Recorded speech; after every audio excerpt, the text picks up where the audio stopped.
traditional slatted topped pastry of the same name.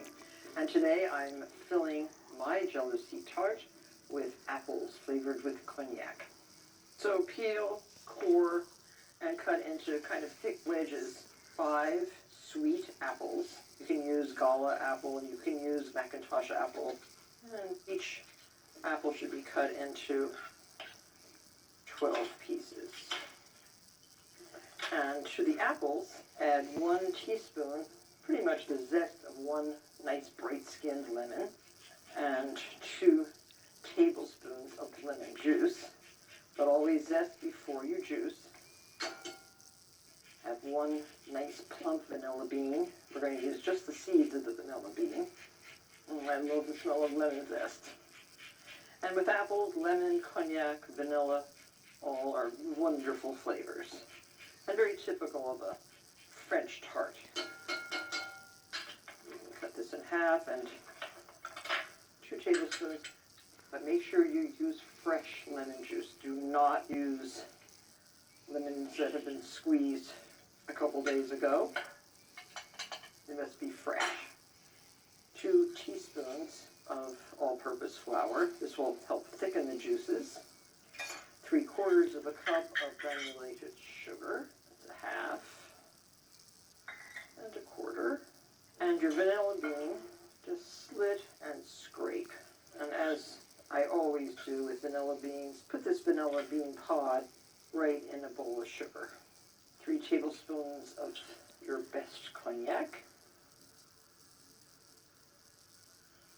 And with all sweet things, 1/4 teaspoon of salt.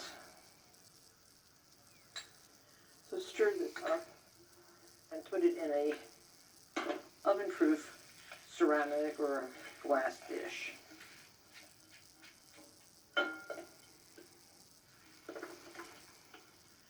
Have your oven preheated to 350 degrees and bake this until the apples are nice and tender. That's going to take somewhere around 40 minutes. And let them cool. So there, right into the oven. And so now we have a piece of puff feuilleté, or puff pastry, and I am cutting strips every 3/4 of an inch.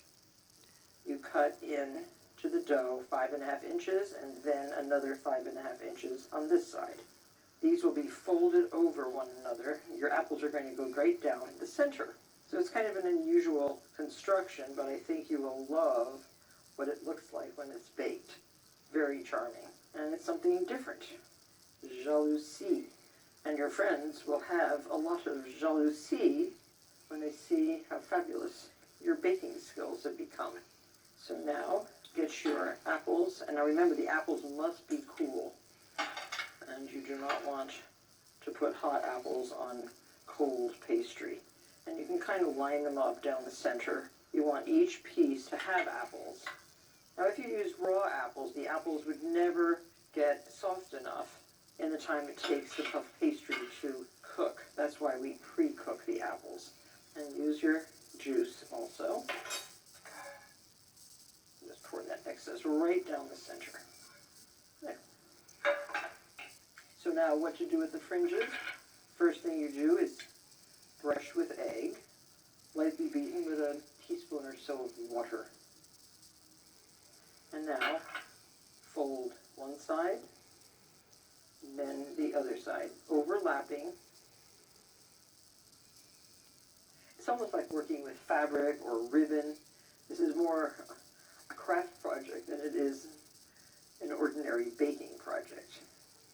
Get this right back on your tray, and you are going to put this in the freezer for 20 minutes. And so now, this has been in the freezer. Brush with glaze, and then sprinkle with granulated sugar. This gives you a little bit of crunch and also a beautiful shine. Now get this right into a preheated 400-degree oven. Try to position it on the middle rack. Set your timer. After 20 minutes, reduce the temperature to 350 degrees and bake for 20 minutes more. At the same time, you can turn your broiler on to broil And watch carefully until the sugar is caramelized. 2 to 3 minutes. Do not walk away. And this is what comes out of the oven for your pleasure. Make sure that you let it cool before you slice it. Serve it with a nice scoop of creamy vanilla ice cream.